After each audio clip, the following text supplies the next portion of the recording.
Praise the lord. అందరూ నిజంగా ఉన్నారు. మోజేస్ గారు మా మధ్యలో లేరనా? ఎవరో చెప్పమంటే చెప్పలేదు, కానీ మీరు విచారిస్తున్నారంటే నేను నమ్మను. దేవునికి స్తోత్రం కలుగును గాక. హల్లెలూయా, హల్లెలూయా. దేవుని యొక్క మహా ఉచితమైన కృపను బట్టి ఈ యొక్క దినమున ఈ మధ్యలోనికి రావడానికి దేవుడు కృప చూపించారు. ఈ యొక్క దినమున సోదరులు మోజెస్ గారు వారు ప్రభువునందు నిద్రించి నేటికి సంవత్సర కాలము అయిన కారణాన్ని బట్టి ముందొకసారి ఇక్కడికి వచ్చాము. సేవకులు కొంతమంది వచ్చాము. వచ్చినప్పుడు నేను ఆ రోజే చెప్పాను, ఫలానా తేదీన ఇలాగన మీటింగ్ ఏర్పాటు చేస్తున్నామండి, మీరు తప్పకుండా రావాలి అని వారు తెలియపరిచారు. అందుని బట్టి ఈ దినాన ప్రత్యేకంగా మీ మధ్యలోనికి రావడానికి దేవుడు ఈ కృప ఇచ్చాడు. దేవునికి స్తోత్రం, హల్లెలూయా. ఒక పాట పాడతాం. ఎవరు సమీపించలేని తేజస్సులో నివసించు నా యేసయ్యా. వచ్చి అందరికీ ప్రార్థన. వచ్చిన వాడు నాతో కలిసి ఏకీవించండి, లేకపోతే రెండోసారి పాడినప్పుడు నాతో ఏకీవించు. దేవునికి స్తోత్రం. ఎవరు సమీపించలేని తేజస్సులో నివసించు నా యేసయ్యా. ఎవరు సమీపించలేని తేజస్సులో నివసించు నా యేసయ్యా. నీ మహిమను పరిశుద్ధులు నా కంట పడగానే, నీ మహిమను ధరించిన పరిశుద్ధులు నా కంట పడగానే, ఏమౌదును నేనేమౌదును,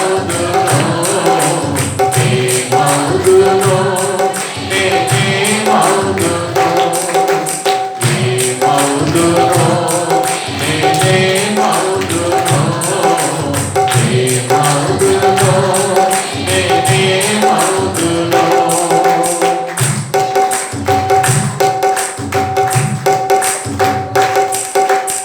ఇహలోక బంధాలు విడచి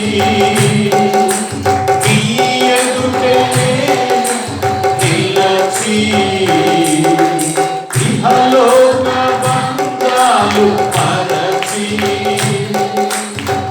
నీ ఎదుటే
సమీపించలేని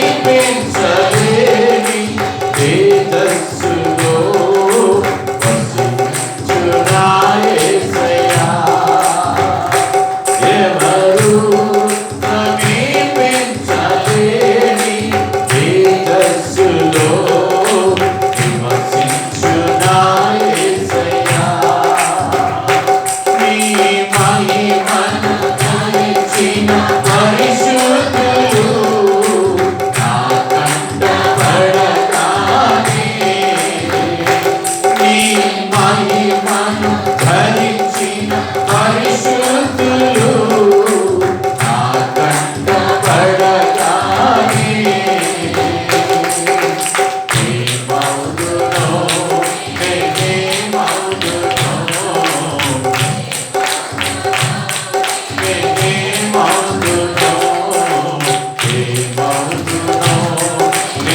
ఏమౌదునో నేనేమౌదునో హల్లెలూయా, హల్లెలూయా. ఈ పాట మనకు మనంగా ఆ స్థితిలో ఉంటే మనం ఏమవుతామో అనేటువంటి అర్థంతో రాశారు. ఎవరు? దైవజనులు యేసన్న గారు. దేవునికి స్తోత్రం, హల్లెలూయా. ఆయన రాసిన పాటలన్నీ కూడా ఇంచుమించుగా అన్నీ కూడా అర్థవంతమైన పాటలే, మన ఆత్మీయ ఎదుగుదలకు ఎంతో అవసరమైన పాటలు. సరే, కనుక ఇహలోక బంధాలు మనకు శాశ్వతం కాదు. మనము పరలోకము వెళ్ళవలసిన వారము. మన దేశము ఈ దేశము కాదు. దేవునికి స్తోత్రం. అంటే ఏ దేశము? అమెరికా. చాలామంది అంటారు కదా, అమెరికా వారి దేవుడిని నమ్ముకున్నారు మీరని. అమెరికా వారి దేవుడు కాదు మన దేవుడు. దేవునికి స్తోత్రం. ఆయన దేశమే పరలోకం, మన దేశం కూడా పరలోకమే. సరే, మరి ఈ యొక్క అవకాశాన్ని నాకు ఇచ్చినటువంటి దైవ సేవకులు పాస్టర్ జెర్మీ గారికి నా ప్రత్యేకమైన వందనాలు తెలియజేస్తున్నాను. కూడి వచ్చిన మీ అందరికీ కూడా నా ప్రత్యేకమైన వందనాలు తెలియజేస్తున్నాను. స్తోత్రం, హల్లెలూయా. వందనాలు అని చెబుతూ ఉన్నప్పుడు ఏం చేయాలా? నమస్కారానికి ఏం చేయాలా? ప్రతి నమస్కారం చేయాలి. వందనాలకి ప్రతి వందనాలు చెప్పాలి. ఓకేనా? నేర్చుకోండి. తప్పైతే నన్ను క్షమించండి.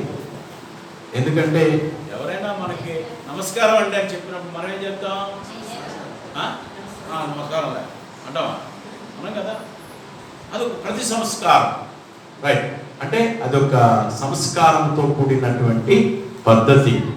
సరే, కనుక ఈ దినాన మరి దేవుని యొక్క బిడ్డలు, ప్రభునందు నిద్రించినటువంటి సహోదరులు, వారితో నాకు ఇంచుమించుగా ఒక 2 సార్లు మాత్రమే పరిచయము ఉన్నది. ఆ పరిచయంలో మామూలుగా ఒకసారి వారు కుర్మన్నపాలెం వడ్లపూడిలో ఒక చిన్న షాప్లో ఆరాధన నడిపించేవారు. అక్కడికి ఒక సహోదరుడు వెళ్తూ ఉండేవాడు, జక్కయ్య అనే సహోదరుడు. ఆ సహోదరుని ద్వారా నాకు ఆయన తెలియపరిచినప్పుడు ఒక ఆదివారము నేను అక్కడికి వారి దగ్గరికి వెళ్ళాను. ఆ తర్వాత నుంచి నేను వారిని కలవలేకపోయాను. ఒకసారి వాళ్ళ ఇంటికి వెళ్ళాను. అంటే స్టీల్ ప్లాంట్లో ఒక ఆంధ్రకేసరిలో ఒక సెమినార్ అయితే ఆ సెమినార్లోకి వెళ్ళినప్పుడు వారిని కలవడానికి వెళ్ళాను. ఆ 2 సార్లు వారితో కలవడమే జరిగింది. ఏదైనప్పటికీ వారితో బాగా అనుబంధం మీ అందరికీ ఉన్నది అని సహోదరులు చెప్పిన సాక్ష్యాన్ని బట్టి, దేవుని సేవకులు చెప్పిన మాటలను బట్టి నేను గ్రహించగలుగుతున్నాను. దేవునికి స్తోత్రం, హల్లెలూయా. ఎందుకంటే ఒక మాట ఉన్నది, హెబ్రీయులకు రాసిన పత్రిక 11వ అధ్యాయము 4వ వచనంలో ఒక మాట ఉంది. చదువుతారా? హెబ్రీయులకు రాసిన పత్రిక 11వ అధ్యాయము 4వ వచనం. హేబేలు కయీను కంటే శ్రేష్టమైన బలి దేవునికి అర్పించు. దేవుడు అతనిని అర్పణను గూర్చి సాక్ష్యం ఇచ్చినప్పుడు అతడు ఆ విశ్వాసమును బట్టి నీతిమంతుడని సాక్ష్యము పొందెను. తర్వాత అతడు మృతి నొందియు ఆ విశ్వాసము ద్వారా మృతి నొందిన తర్వాత కూడా మాట్లాడుతున్నాడు. ఎలాగా? మృతి నొందిన తర్వాత ఎవరైనా మాట్లాడతారా? ఆయన జీవితమే మాట్లాడుతుంది. దేవునికి స్తోత్రం. హల్లెలూయా, హల్లెలూయా. మన జీవితమే మన తర్వాత మాట్లాడిస్తుంది. బ్రతికి ఉన్నంతసేపు కూడా ఏమీ కూడా నీ గురించి చెప్పకపోవచ్చు, కానీ మరణించిన తర్వాత అక్కడికి వచ్చినటువంటి వారు కొన్ని గ్రూపులుగా ఏర్పడి ఆయన గురించి లేకపోతే ఆమె గురించి ఏం చేస్తుంటారు? మాట్లాడు, ఇలా ఉండేదమ్మా, అలా ఉండేదమ్మా అని కొంతమంది మాట్లాడారు. అమ్మో ఆవిడ ఉన్నప్పుడు అంటే బాబు ఆవిడ నోట్లో నోరు అట్లేకపోయేవాడు, ఇలాంటి కొన్ని మాటలు సాక్ష్యం చెప్తా ఉంటారు వారి తర్వాత. ఇక్కడ బైబిల్ గ్రంథంలో కూడా హేబేలు అర్పణను గురించి దేవుడు సాక్ష్యం ఇచ్చినప్పుడు, హేబేలు జీవితమును గురించి దేవుడు సాక్ష్యం ఇచ్చినప్పుడు అతడు మృతి నొంది మాటలాడుచుండెను అనే మాట ఉంది. అయితే మన మధ్యలో సహోదరుడు మోజెస్ గారు లేకపోయినా అతని జీవితము మనతో మాట్లాడుతుంది. హల్లెలూయా, హల్లెలూయా. కొంతమంది జీవితాలు, ఎందుకంటే మరణము అనేటువంటిది ప్రతి ఒక్కరికి వస్తుంది. మరణం అనేది మానవునికి ఎలాగ సంభవించింది చెప్పగలరు ఎవరైనా? మరణము అనేటువంటిది మానవునికి ఎలాగ సంభవించింది? ఆ మరణము వలన మనిషి ఏమవుతున్నాడు? మరణించిన తరువాత ఆ పరిస్థితి ఏమిటి అనేటువంటిది ఎప్పుడైనా ఆలోచించారా? చనిపోతే పాస్టర్ గారు వస్తారు, సమాధి చేస్తారు. పాస్టర్ గారు వస్తారు,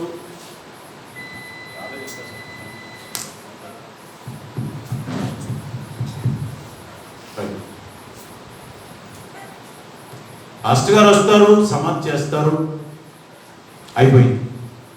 కానీ ప్రభువారు మరణమును గురించి చెప్పిన మాటలు కొన్ని మీకు నేను చెప్పాలని ఆశపడుతున్నా. ఒకసారి 49వ కీర్తన భాగంలో 49వ కీర్తనలో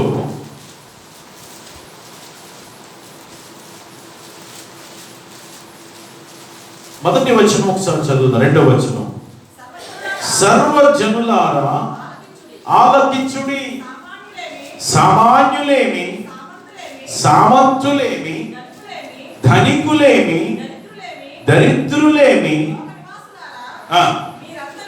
లోక నివాసులారా మీరందరూ ఏకముగా కూడి చెవియొక్కుడి. ఏ విషయంలో?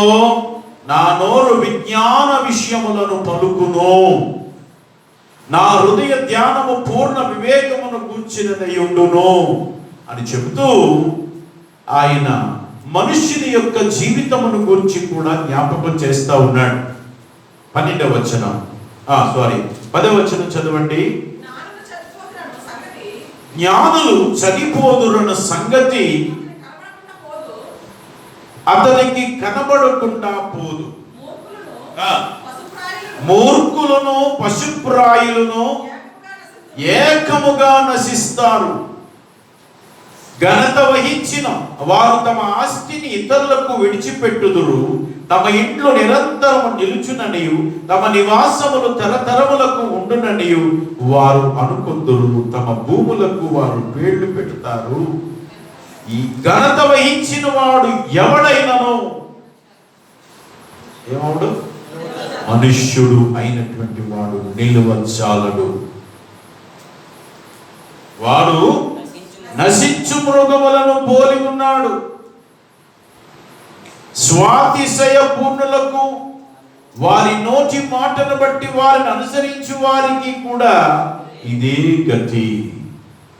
స్వాతిశయ పూర్ణులు అంటే తమ యొక్క ఘనతను బట్టి, తమ యొక్క పేరు ప్రఖ్యాతులను బట్టి, తమకున్నటువంటి హోదాలను బట్టి ఆలోచిస్తూ వారిని అంటారు ఏమంటే, నాకంటే గొప్పోడెవడు లేడు అని.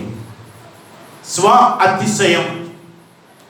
అతిశయ పూర్ణులు అయినప్పటికీ వాడు కూడా తప్పకుండా మరణిస్తాడు. కనుక వారందరూ ఎక్కడ కూర్చోబడతారట? పాతాళములో మందగా కూర్చోబడుదురు, మరణము వారికి కాపరి అయి ఉండును.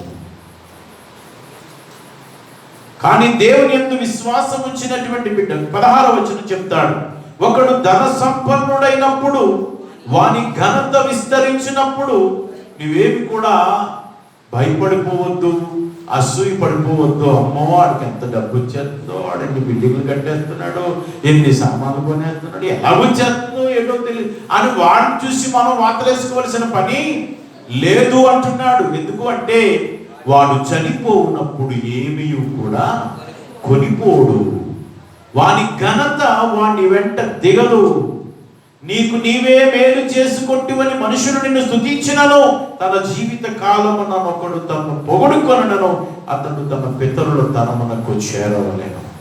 ప్రియమైన దేవుని బిడ్డలారా, ఈ లోకములో పుట్టిన ప్రతి ఒక్కడు వాక్యం చెప్తుంది, పుట్టుటకును గిట్టుటకును సమయము కలదు. అసలు ఈ మరణము అనేటువంటిది ఎలాగూ సంభవించింది అనేటువంటిది మీకు నేను తెలియపరచాలని ఆశపడుతున్నాను. మీరెవరు చెప్పలేదు కనుక నేనే చెప్తాను. ఏదైనా తోటలో దేవుడు ఆదాము అవ్వలను సృష్టించాడు. అర్థమవుతుందా? ఏదైనా తోటలో మొట్టమొదటి మనుష్యుని లేక నరుణ్ణి తయారు చేసి ఏదైనా తోటలో పెట్టాడు. అతడు ఒంటరిగా ఉండుట మంచిది కాదని దేవుడు చూసి వాని కొరకు సాటి అయిన సహాయమును చేయుదును అనుకొని తన ప్రక్కటెముకలో నుంచి ఒక ఎముకను తీసి ఆ ఎముకను స్త్రీనిగా చేశాడు. ఎంతవరకు తెలుసు కదా? అయితే వారిని ఒక తోటలో ఉంచారు. దేవుడు వారిని ఒక తోటలో పెట్టాడు. పెట్టి దానికంటే ముందుగా అన్నిటికీ కన్నులకు అన్ని కూడా రమ్యముగా కనబడేవి, ఆహారానికి మంచివి, ఇవన్నీ కూడా దేవుడు ముందుగానే సృష్టించి ఆ తోటలో పెట్టాడు వారిని.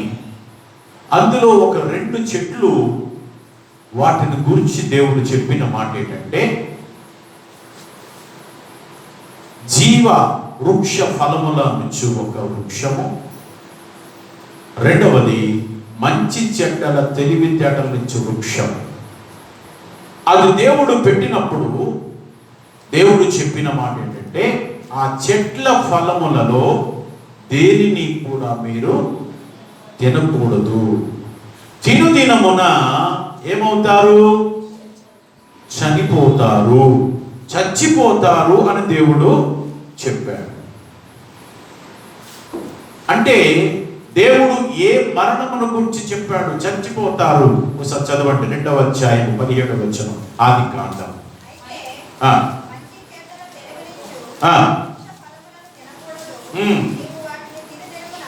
నీవు వాటిని తిను దినమున నిశ్చయముగా చచ్చెదవు అని దేవుడు చెప్పాడు.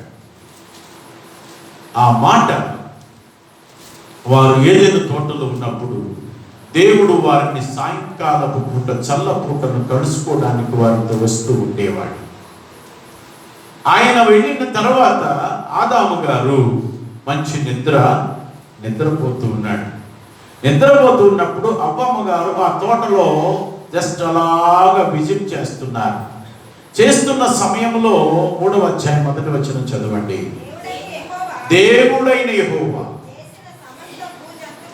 దేవుడైన యెహోవా చేసిన సమస్త భూ జంతువులలో సర్పము యుక్తి గలదై ఉండెను. అది ఆ స్త్రీతో. అప్పుడు పాము, సర్పం అంటే పాము కదా, మాట్లాడిందంట. సాతానుకు తన దేహాన్ని ఇచ్చింది సర్పం. అది అప్పుడు జంతువు. జంతువు అంటే 4 కాళ్ళు ఉంటాయి కనుక ఆ సర్పము చెట్టు మీదకి వచ్చి ఆ చెట్టు మీద నుంచి మాట్లాడుతుంది. ఏమని? ఇది నిజమా? ఈ తోట చెట్లలో దేని ఫలములనైనను మీరు తినకూడదని దేవుడు చెప్పినా అని అడిగాను. హల్లెలూయా, హల్లెలూయా. కొంచెం గట్టిగా చెప్పండి, 2 చేతులు పైకి చెప్పండి, స్తోత్రం, ఎక్సర్సైజ్ చేయండి. హల్లెలూయా. ఈ తోట చెట్ల ఫలములలో దేనినైనా తినకూడదని మీ దేవుడు మీతో చెప్పినా అని అడిగినప్పుడు ఆ స్త్రీ ఏం చెప్పింది? అందుకు ఆ స్త్రీ, ఈ తోట చెట్ల ఫలములలో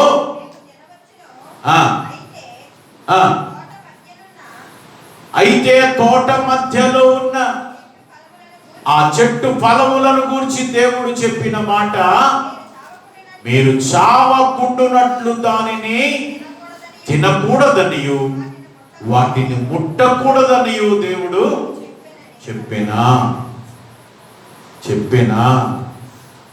ఏమన్నాడు దేవుడు?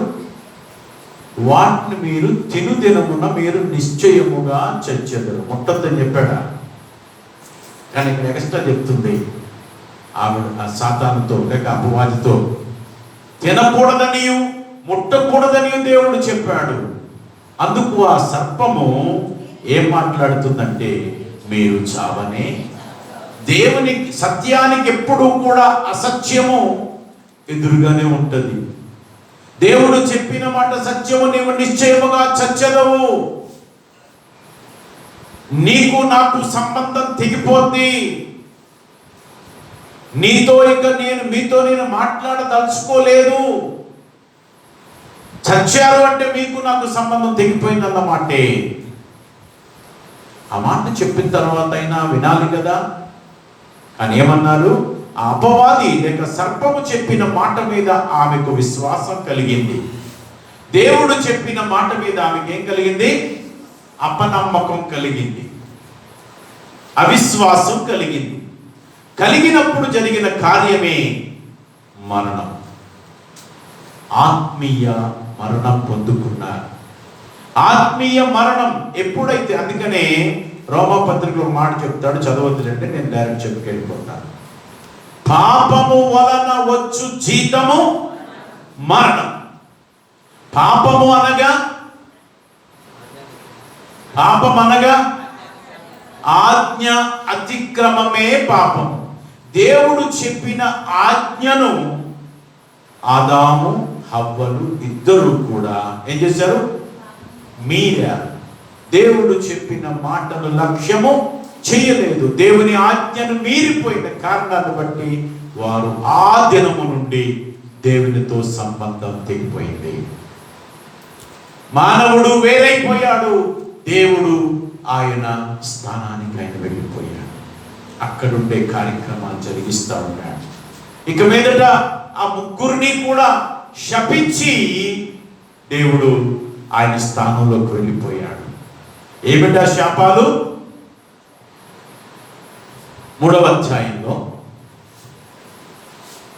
3వ అధ్యాయము ఆదికాండము. చాలా మందికి మరణము అనేటువంటిది అంటే చచ్చిపోయాడు అంతే, కానీ దాని తర్వాత ఉన్నటువంటి ఆ యొక్క బ్యాక్గ్రౌండ్ అంటారు దాని వెనక ఉన్నటువంటి సత్యం ఏమిటి, ఎందుకు ఈ మరణం మనిషికి సంప్రాప్తం అయ్యింది అనేటువంటిది ఒకసారి ఆలోచిస్తే చూడండి. మొట్టమొదటిగా శపించింది ఎవరిని అంటే చూడండి 14వ వచనంలో, 13వ వచనం చూడండి, అక్కడ ఒక మర్మం ఉంది. స్త్రీతో నీవు చేసినది ఏమిటి అని అడుగగా స్త్రీ సర్పము నన్ను మోసపుచ్చినందున తిట్టినను. 12వ వచనం చూడండమ్మా. అందుకు ఆదాము, నాతో ఉండుటకు నీవు నాకు ఇచ్చిన ఈ స్త్రీయే ఆ వృక్ష ఫలములను కొన్ని నాకు ఇయ్యగా నేను తింటిని అని చెప్పి. హల్లెలూయా, హల్లెలూయా. తప్పు ఎవరిది చెప్పండి ప్రశ్న. ఆదాము తప్పు ఎవరి మీద మోపుతున్నాడు?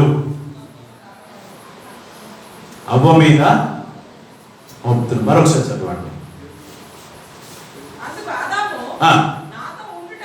నాతో ఉండుటకు నీవు నాకు ఇచ్చిన ఈ స్త్రీయే ఆ వృక్ష ఫలములను నాకు కొన్ని ఇచ్చింది. ఎవరు తప్పు చెప్పాలి? ఎవరు తప్పు? ఎవరి మీద తప్పు మోపుతున్నాడు ఆదాము? హలో హలో, హల్లెలూయా. చాలా భారంగా పడిపోతున్నది. కింద పైరప్పని బతిమారుతూ నోరు తెరుస్తున్నారు, కళ్ళు మూస్తున్నారు. ఓకే, వినండి జాగ్రత్తగా. కొద్ది నిమిషాలు ఈ విషయాలు మనం తెలుసుకోవాలి. క్రీస్తునందు ఉన్నటువంటి మరణము, లోక సంబంధమైన భౌతిక సంబంధమైన మరణము, ఇవి మనం తెలుసుకోవాలి. కనుక ఎవరి మీద తప్పు మోపుతున్నాడు ఇప్పుడు చెప్పండి. ఎలాగా? నీవు నాకు ఇచ్చి ఉండకపోతే నేను ఈ పళ్ళు తినేవాడిని కాదు కదా. మన ఊళ్ళోకి వచ్చి ఎవడరా దొంగతనం చేశాడంటే ఇక్కడ అంటే ఒకడు పట్టుకుంటాడు. ఒకడు పట్టుకున్న తర్వాత ఆడేం చెప్తాడు? నేను కాదంటే ఆడని చెప్తాడు. ఆడ దగ్గరికి వెళ్తే నేను కాదంటే ఆడని చెప్తాడు. మొత్తం అందరూ పెట్టుకొస్తాడు. ఆడు నేనే తప్పు చేశాను అని చెప్పి ఎప్పుడు కూడా సరెండర్ అవ్వడు. ఎక్కడి నుంచి వచ్చింది ఇది? ఆదాము గారి దగ్గర నుంచి వచ్చింది ఈ యొక్క అలవాటు. కనుక ఆ మీద దేవుని మీద నింద మోపుతున్నాడు. నువ్వు నాకు ఇచ్చి ఉండకపోతే ఈ స్త్రీ నాకు ఇచ్చి ఈ ఫలాలు ఇచ్చి ఉండేది కాదు, ఈ తప్పు నేను చేసి ఉండేవాడిని కాదు అన్నప్పుడు ఆ స్త్రీతో దేవుడు చెప్తున్నాడు ఏమని? నీవు చేసినది ఏమిటి అంటే ఎవరి మీద మోపుతుంది? సర్పము మీద మోపుతుంది. నేను తిన్నాను ప్రభువా, నన్ను క్షమించు ప్రభువా అని ఆనాడే అనుంటే ఇంతవరకు రాకనే పోను. కానీ సర్పము నన్ను మోసపుచ్చింది కనుక నేను తిన్నాను అన్నాను. ఆదాము గారు దేవుడి మీద మోపాడు, స్త్రీ మీద కూడా మోపాడు. తర్వాత స్త్రీ ఎవరి మీద మోపింది? సర్పం మీద మోపింది. సర్పము ఎవరి మీద మోపడానికి అవకాశం లేదు కనుక ముందు సర్పాన్ని శపించాడు దేవుడు. ఇంతవరకు కూడా శాస్త్రజ్ఞులు ఏం చేస్తున్నారంటే, పాముకి కాళ్ళు ఉండేవి, ఆ కాళ్ళు ఎలాగూ అంతర్ధానం అయిపోయాయి అని శాస్త్రజ్ఞులు ఇప్పటి వరకు శ్రమిస్తూనే ఉన్నారు. కానీ వాళ్ళకి దొరకట్లేదు. ఎందుకంటే వాళ్ళు సైన్స్ని నమ్ముతారు కానీ దేవుని వాక్యాన్ని నమ్మరు. అందుకని దేవుడు చెప్పిన మాట ఏంటి? అక్కడ సర్పముతో నీవు, అక్కడ చిన్న గ్యాప్ వదలాలి. సర్పముతో ఏం చెప్తున్నాడు? నీవు దీనిని చేసినందున పశువులన్నిటిలో, భూజంతువులన్నిటిలో నీవు శపింపబడిన దానవై నీ కడుపుతో ప్రాకుచు నీవు బ్రతుకు దినములన్నీ. పాము పరిస్థితి ఏంటి ఇప్పుడు? ఉన్న కాళ్ళు ఊడిపోయాయి. ఊడిపోయాయంటే అంతర్ధానం అయిపోయాయి. నీవు ఇక మీదట నడవవు, చెట్లెక్కవు అని దేవుడు ఆనాడే దానికి ఏం పెట్టాడు? శాపం పెట్టాడు. మట్టిలో ఉంటావు, చీమలు పెట్టిన పుట్టలు దేనికి ఇరువాయే? పాములకు ఇరువాయే అంటాడు. చీమలు చక్కగా మంచిగా ఎత్తుగా కట్టుకుంటుంది బిల్డింగ్ కదా, మట్టితో, ఎర్ర మట్టితో కట్టుకుంటాయి. తిన్నగా వెళ్ళి దాంట్లో డైరెక్ట్గా దూరిపోతాయి, అందులో నివసిస్తాయి లోపల చక్కగా పాములు. ఎంత సౌందర్యం కట్టుకుంటా తెలుసండి చీమలు. ఒకసారి అది అలా పైనుంచి కొడితే లోపల అంతా కూడా ప్లాస్టిక్ చేసినట్టు ఉంటుంది లోపల. సరే, పాముతో చెప్పిన మాట, పాముతో దేవుడు శపించిన మాట ఏంటంటే, ఇక మీద నీవు పొట్టతో ప్రాకుతావు, మట్టి తింటావు అన్నాడు. స్త్రీతో ఏం చెప్పాడు చదవండి. అందుకు మరియు నీకును స్త్రీకిని నీ సంతానమునకును ఆమె సంతానమునకును వైరము కలుగ చేసేదను, అది నిన్ను తల మీద కొట్టును, నీవు దాని మడిమను కొట్టుదు అని చెప్పాను. సరే, ఇప్పుడు మరణం ఎలాగ సంభవించింది అనేది ఇక్కడ చెప్తాను. 19వ వచనం చూడండి. నీవు నేలకు తిరిగి చేరు వరకు, పురుషుడితో చెప్తున్నాడు, నీ ముఖపు చెమట కార్చి ఆహారము తిందువు, ఎలయనగా నేల నుండి నీవు తీయబడితివి కనుక నీవు మన్నే కనుక తిరిగి మన్నైపోదు అని. అది భౌతిక సంబంధమైన మరణం. ఎక్కడి నుంచి తీయబడ్డాడు ఆదాము? మట్టిలో నుండి తీయబడ్డాడు. మట్టిలో నుంచి తీయబడ్డావు కనుక, లేక నేల నుండి తీయబడ్డావు కనుక నీవు నేలను తిరిగి చేరు వరకు నీ ముఖపు చెమట కార్చి ఆహారము తిందువు అని చెప్పాడు. కనుక రోమాపత్రిక 5వ అధ్యాయము 12వ వచనం, ఇట్లుండగా ఒక మనుష్యుని ద్వారా పాపము ద్వారా మరణమును లోకములో ఎలాగు ప్రవేశించెనో, ఆజ్ఞను అతిక్రమించినందున పాపం చేశారు, పాపం చేసినందున మరణము సంభవించింది. అలాగుననే మనుషులందరూ పాపము చేసినందున మరణము కొందరికి అన్నాడా, అందరికీ సంప్రాప్తమాయను. అది వారసత్వం కింద వచ్చేస్తుంది. మీ ఇంట్లో ఎవరైనా ఇంతవరకు చనిపోకుండా ఉన్నారా అంటే ఎవరైనా చెప్పగలరా? మా ఇంట్లో ఇప్పటి వరకు ఎవరు చచ్చిపోలేదండి. చెప్తారా? చెప్పగలరా? చెప్పలేరు. మనం ఒకరోజు వెళ్ళిపోతాం, మన తర్వాత మనం వచ్చే తరం కూడా వాళ్ళు కూడా వెళ్ళిపోతారు. అందుకని ఒక సామెత ఉంది, కొండాకులు రాలిపోవాలి, చిగురాకులు చిగురించాలి. అలా కానీ అవ్వకపోతే వాటి చెట్లన్నీ కూడా అలాగే ఉండిపోయి ముసిలైపోతుంటాయంట. ముసిలోడు ఎందుకు పనిచేయదు, ఏం చేస్తారు? రష్యాలోని ముసిలోడు అయితే అది ఎందుకు పని చేయకపోతే ఏం చేస్తారట, ఒక ఇంజక్షన్ ఇచ్చి వాళ్ళు పంపించేస్తారట పైకి. ఇలా మనకి ఎందుకు పని చేయలేని. మరి ఇప్పుడు మన గవర్నమెంట్ ఏం చేస్తుంది? పెన్షన్ ఇస్తుంది కదా, బతుకున్నంత కాలం పెన్షన్ ఇస్తూనే ఉంటారు. అలాగా ఎవరు వీడు ఎందుకు పనిచేయుడు అనుకుంటే వాడి సీటు ఖాళీ, పంపించేస్తారు. కనుక దేవుడు కూడా ప్రతి మనిషికి మరణము సంప్రాప్తమైపోయింది. అందుకనే హెబ్రీయులకు రాసిన పత్రిక 9వ అధ్యాయము 27వ వచనం.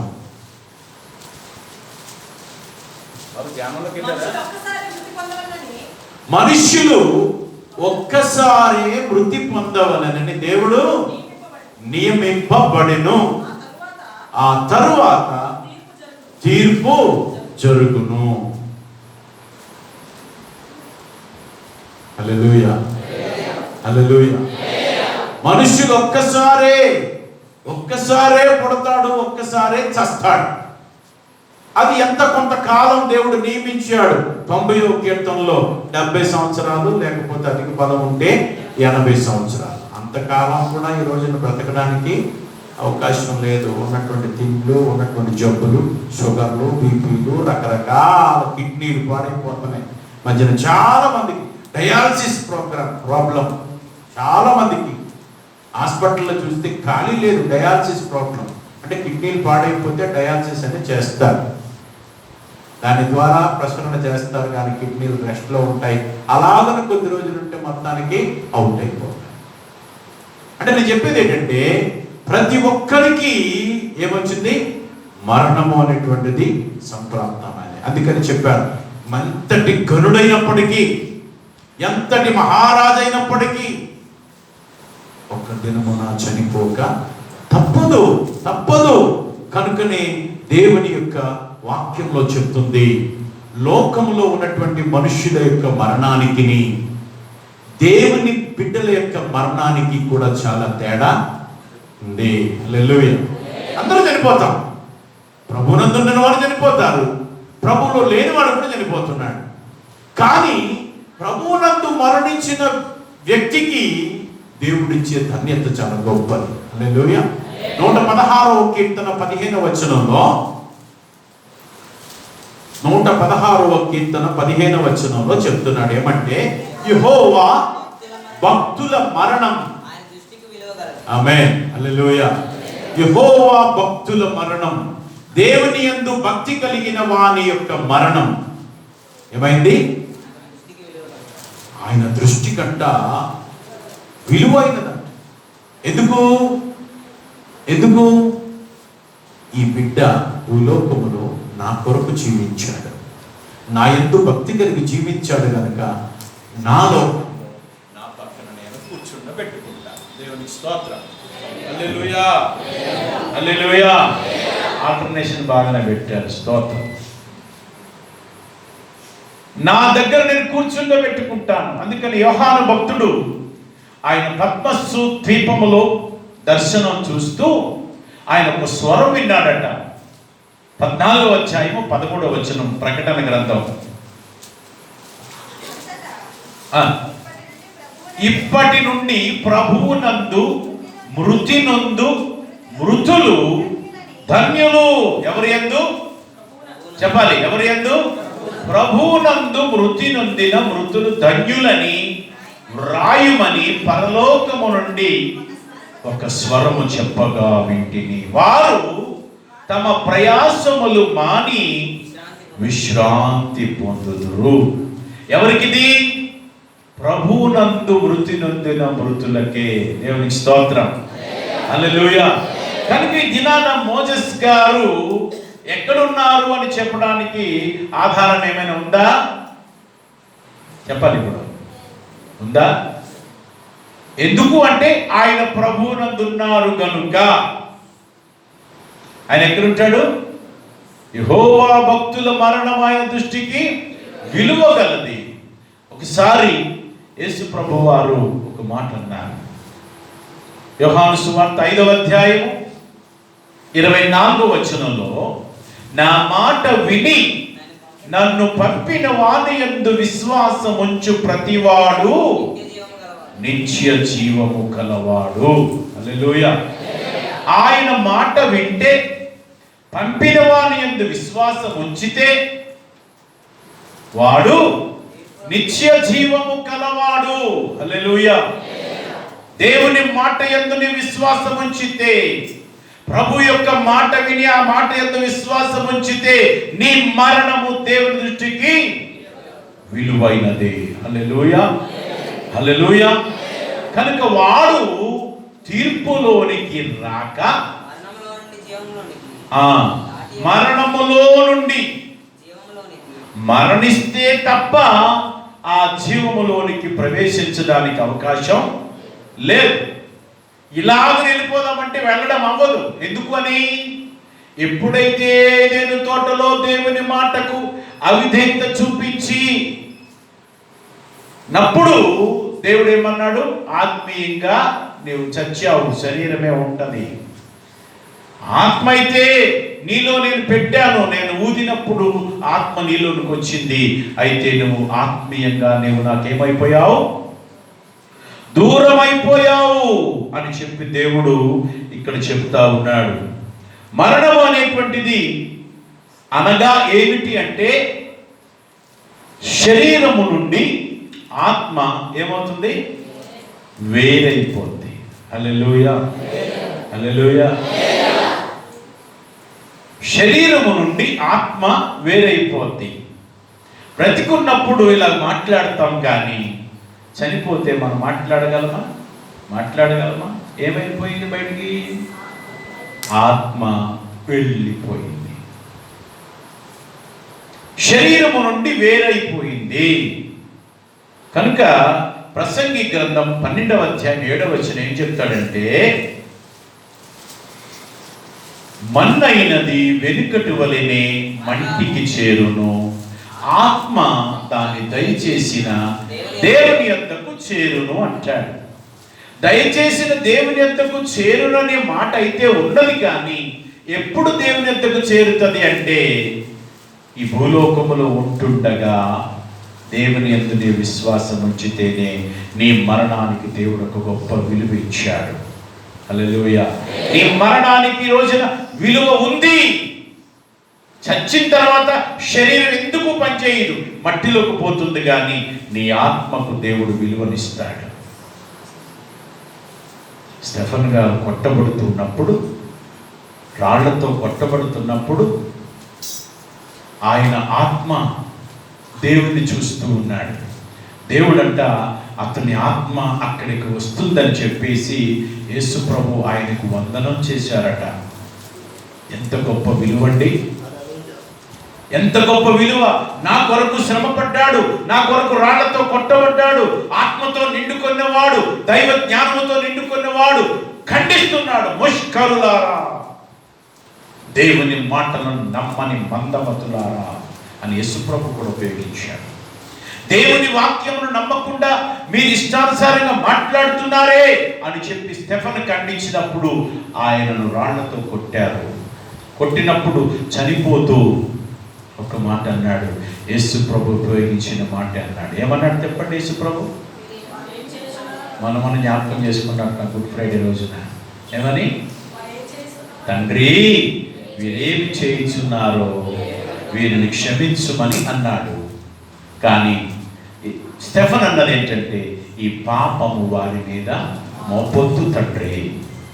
అంత శ్రమ పెడుతూ ఉన్నప్పుడు, అంత రాళ్లతో కొడుతున్నప్పుడు కూడా అతడు చూపించిన సహనం ఎంత గొప్పదో ఒకసారి చూడండి. ఎందుకంటే స్టెఫనుకున్న నిరీక్షణ అంత గొప్పది. హల్లెలూయా, హల్లెలూయా. క్రైస్తవ జీవితానికి, క్రైస్తవ మరణానికి దేవుడు ఒక గొప్ప నిరీక్షణ ఇచ్చాడు. ఇప్పుడు కళ్ళు మూస్తే ఎక్కడుంటాను? దేవుని దగ్గర ఉంటాను. హల్లెలూయా, హల్లెలూయా. కళ్ళు తెరుస్తాను అక్కడ. ఈ లోకంలో భూమిని సమాధి చేసేస్తారు, ఈ శరీరాన్ని తీసుకెళ్ళి ఎవరొకరు వచ్చి. కానీ నా ఆత్మ అయితే ఎక్కడుంది? నా ప్రభు సన్నిధిలో ఉన్నది. హల్లెలూయా. అందుకనే ప్రభు చెప్పాడు, చూడండి ఒక్కసారి, ఈ దేహంలో ఉన్నంత కాలము, కొరింథీయులకు రాసిన 2వ పత్రిక 5వ అధ్యాయము 7వ వచనం.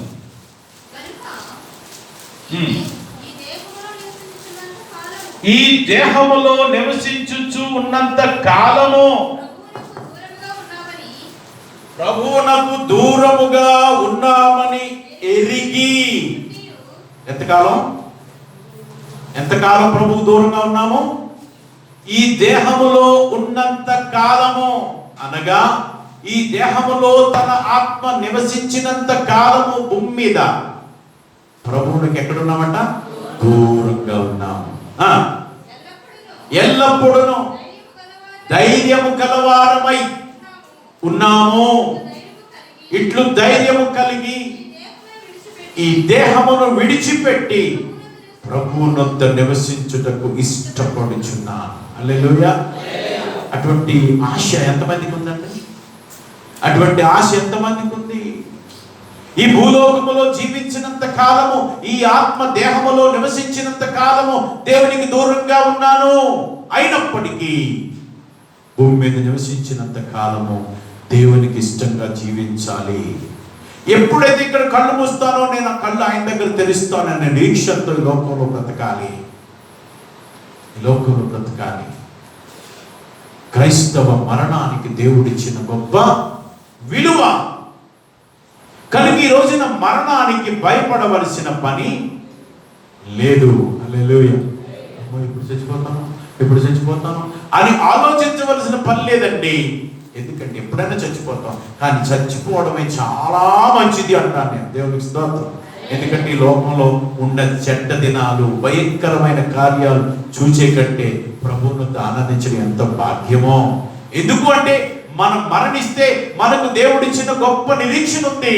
ఏంటది అంటే ఆయనతో కూడా ఉంటాము. తర్వాత మాట చదవమ్మా. కావున దేహమునందున్నను దేహమును విడిచినను. ఎవరికి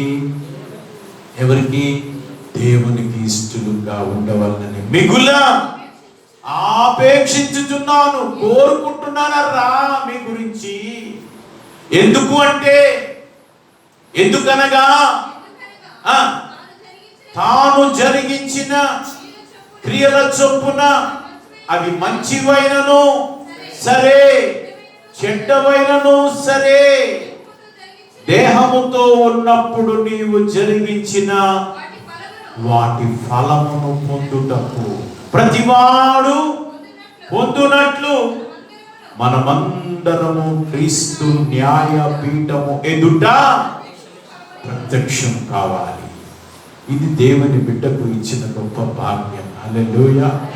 దేహముతో ఉన్నప్పుడు నీవు మంచి క్రియలు చేసావా, చెడ్డ క్రియలు చేసావా, ఏవైనా సరే, బట్ అయినప్పటికీ దేవుని ఎదుట నీవు ప్రత్యక్షం కావాలి. ఎందుకంటే ఆయన పేరు తీర్పరి అయిన దేవుడు. హల్లెలూయా.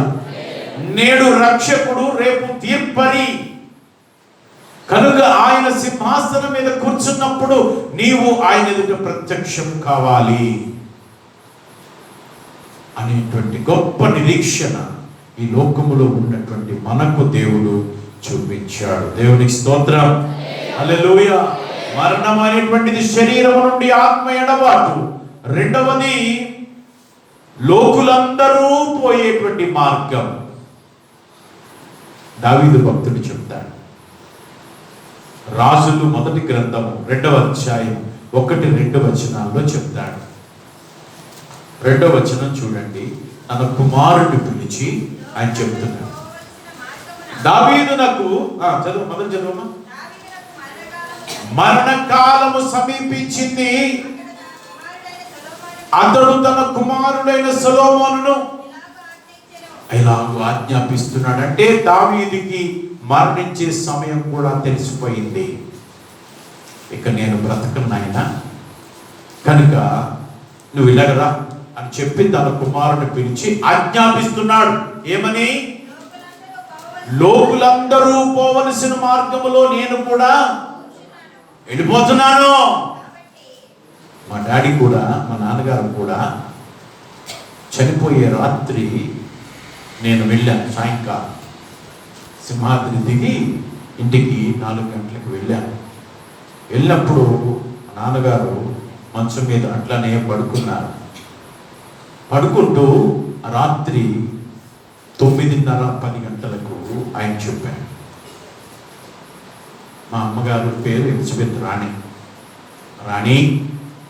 అలా బలహీనం ఉన్నప్పుడే, రాణి ఇలాగరా, నా కోసం ఒక సంచి, ఒక బైబిలు, ఒక టార్చ్ లైట్ నా బ్యాగ్లో పెట్టి నాకు ఇవ్వు, నేను వెళ్ళిపోతున్నాను దేవుని దగ్గరికి, నన్ను పిలుస్తున్నాడు దేవుడు అని చెప్పి నేను ఆ ప్రక్కనే ఉన్నానండి. డాడీ ఎక్కడికి వెళ్తారు మీరు, ఉన్నారు కదా అంటే, లేదురా నన్ను దేవుడు పిలుస్తున్నాడు, నేను వెళ్ళిపోతున్నాను అని క్లియర్గా చెప్పారండి. చెప్పిన ఒక 10 నిమిషాలకు ఆయన వెళ్ళిపోయారు. అంటే కొంతమందికి దేవుడు మరణమును గురించి కూడా చూపిస్తాడు. అలాగున దావీదు తన కుమారుడు పిలిచి మాట అన్నాడు. తర్వాత చదువుమా. కాబట్టి నేను వెళ్ళిపోతున్నాను కదా, నీవేమాత్రం కూడా అధైర్యపడద్దు, ధైర్యం తెచ్చుకో. కానీ ఏం చేయాలి? నిబ్బరము కలిగి నీ దేవుడైన యెహోవా నీకు అప్పగించిన దానిని కాపాడి నీవు పొందుకున్న రక్షణ నీవు కాపాడుకో. ఆయన మార్గములలో నడుచుకో.